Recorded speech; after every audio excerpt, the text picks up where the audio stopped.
Well, hello. It's time for another update. I believe today's date is the 28th, 27th maybe. Pretty bad when you don't know what day it is, right? Of February. As you can see, we're going for a little bit different angle this time. I've had this little boat for my phone for a while, but I don't use it very often, so I thought this might be fun. A lot of things are doing much better. Things are starting to open back up and recover. I have not tested my phosphate in a little bit, but the ICP test results said that I was at a 0.009, so still higher than I would like by more than twice, but much more acceptable, much less stressful for a lot of people. And by people, I mean the amazing little animals that live inside the tank. So I figured this would be an interesting way to do a tank tour.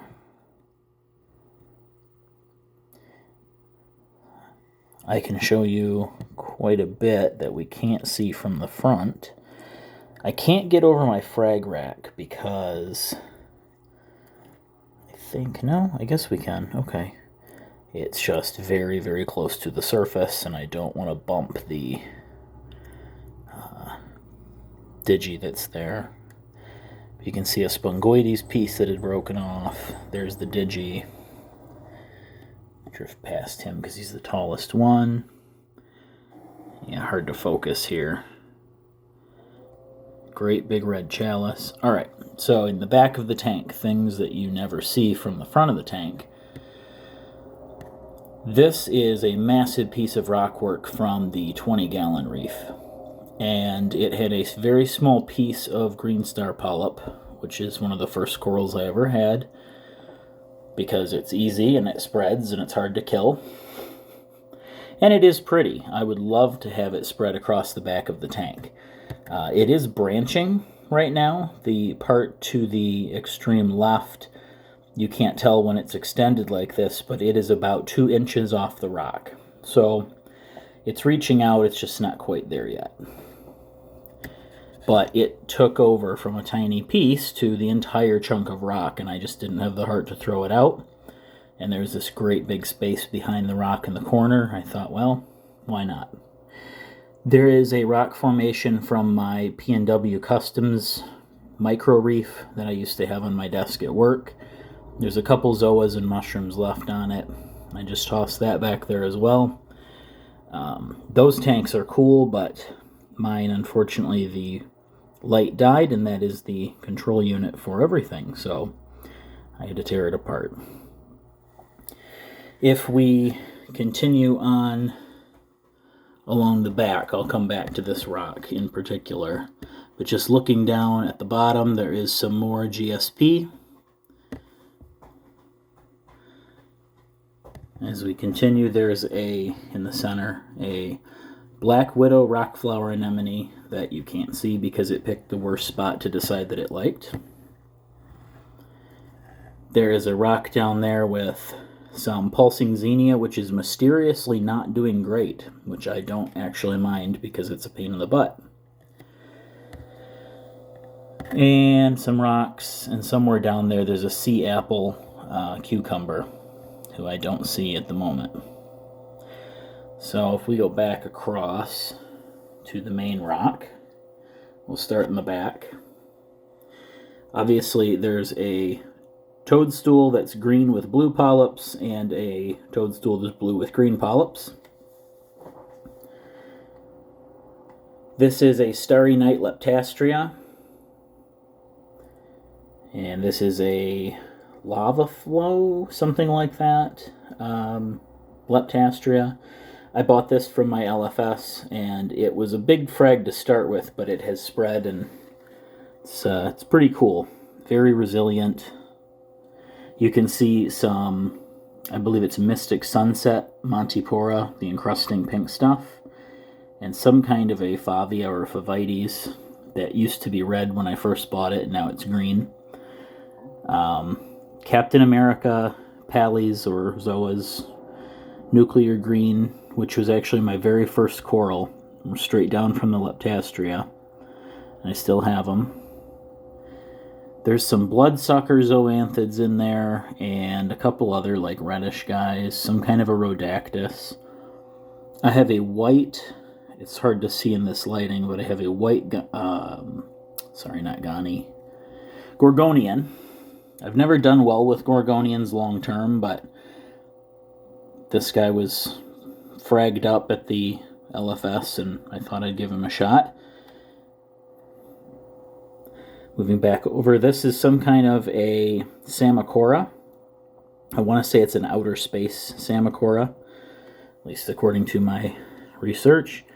This is hard to focus on because it's up so high, but this is my purple cactus or potato chip Pavona, which I have fragged because it has started stinging that guy. This rock I had mounted up high, oh hello, so that I could put that acro colony that did not make it high enough that this guy wouldn't start encrusting his base. So when I get some more acros or other SPS, once things are balanced out, I'm going to put it up there. In the back, this is a Forest Fire Digi and a baby. This was born in the tank. This is a baby rock flower anemone from one of my first rock flowers. All of the stuff on the top of this rock, for the most part, survived my tank crash. Now, this is getting difficult to focus underneath the light, but you can see my, I think it's a Cali Tort acro. Mummy Eye Chalice, I believe. At least that's what they were calling it. Some kind of a either Favia or Acan, which I can't seem to focus on the side of the rock there. The Goniopora Garden, there is that light green bit in the back there is a Blastomusa. Electric Microgoni, the Spongoides, that's another Monty.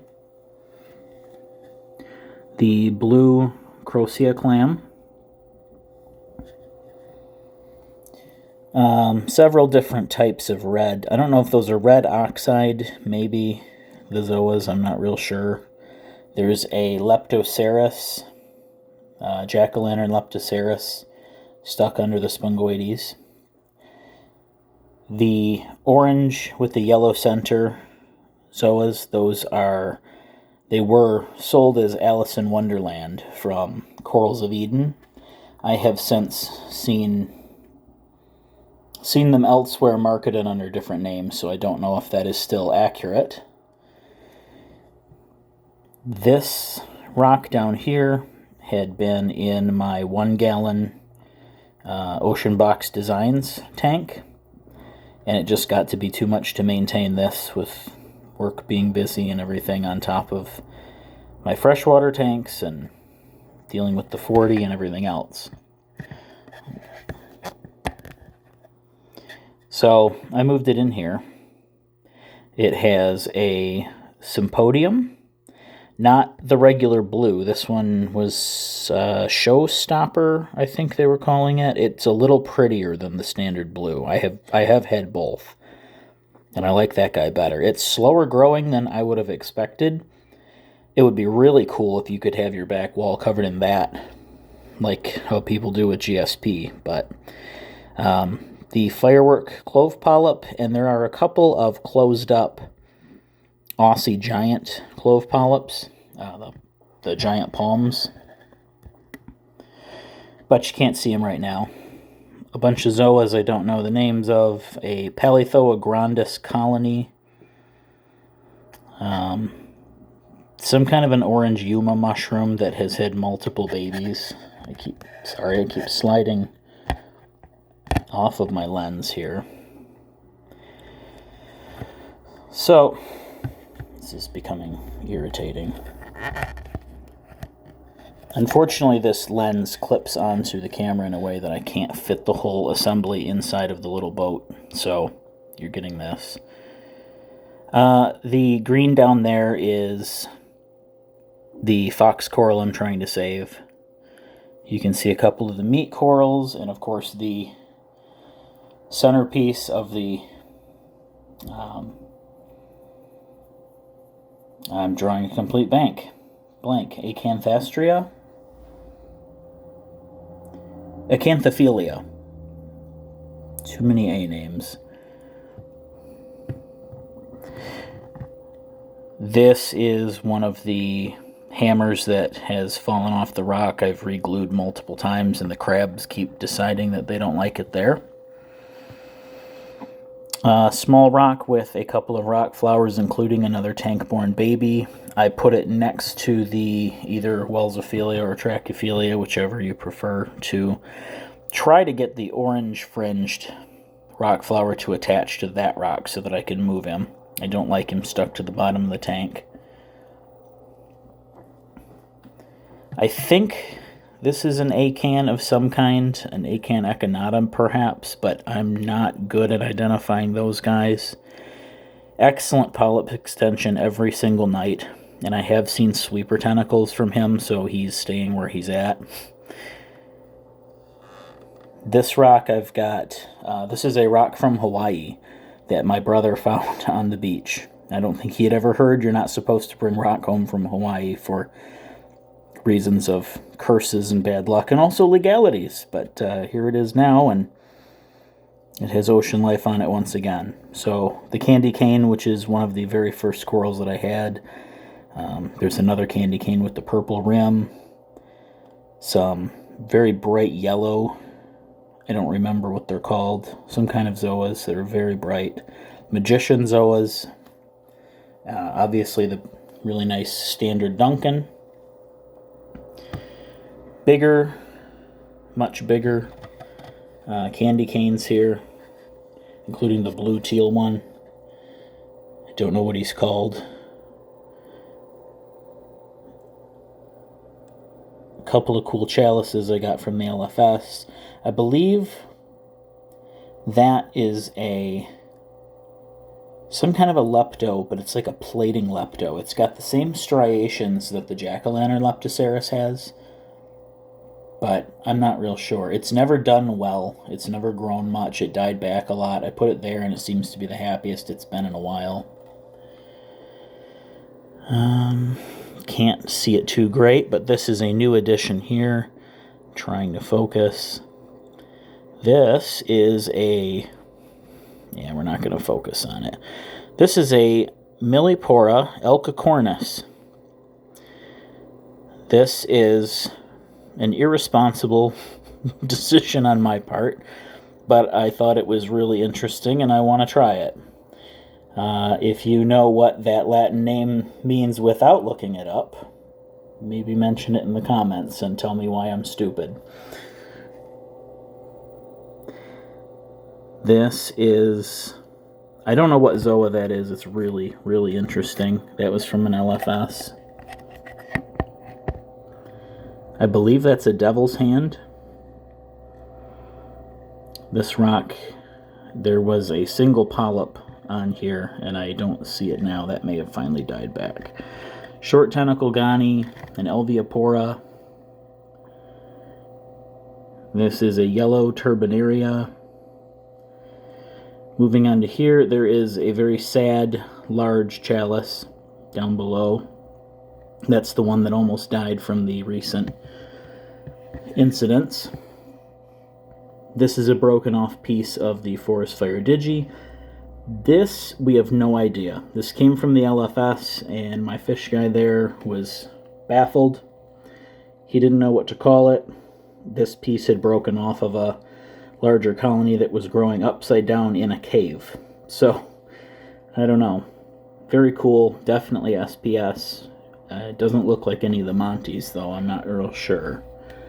Not as smooth as like an Anacropora. It actually is pretty fuzzy when you look at it up close. Another little red Favia or Favites that was a hitchhiker on something else that didn't make it. Another rock flower, another chalice, some more zoas. That is some kind of a turbinaria, more of an upright turbinaria. This is a Dreamcatcher Duncan, which was from Worldwide Corals. That red Monty is not actually dead. It bleached out, and now the color is coming back, so I'm happy with that. There is you can't see it, but a mycedium. It's called a mystic mycedium.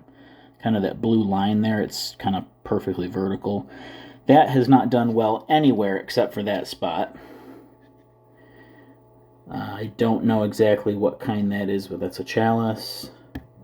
Kojiwada Nephthia, which never shows up unless it's under white light. This orange thing is a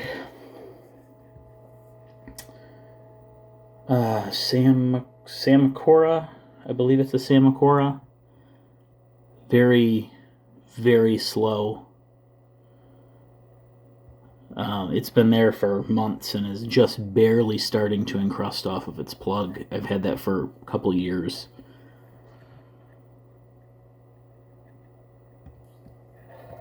This, I don't think, is still alive. This was a rescue attempt from the LFS. It was dying back. This is a Heliopora, which is a Blue Ridge coral. Nothing in the back. Unfortunately, that's kind of a wasted space because it's a sheer cliff and there's not much light back there. I did have to move one of the lights to take this video, so it is a little brighter in the back than this. But moving to the center rock, you can see the kind of spathulate shape of the German blue digitata and how close it really is. You can see the very white growth tip there right in the center. That's the one that was crossing over the Stylophora, and the Stylophora was stinging it. Stylophora is recovering very well from the salinity incident and the high phosphates. This is a flashlight torch, or at least that's how it was marketed. He's doing very well, never retracted at all. I believe that is either a frog spawn or octo spawn. It's not exactly a hammer. It does have multiple little ends on the tentacles, so a little different than the hammers that I have. And here's a couple more hammers, which are recovering and slowly opening up. You can see a blue Yuma, which I've had since my very beginning. And some kind of goblins on fire, perhaps. Zoa. The Durasa clam, which keeps tipping over, I don't know if that's of its own accord or the hermit crabs and snails. The Hippopus clam, which are very difficult to find. He seems like he's doing really well. I think that about does it for a general tour from the top side down. I wish this was a better quality video. Obviously, videography is not my specialty, but thank you for coming along on the journey and seeing how things are progressing. And until next time, bye.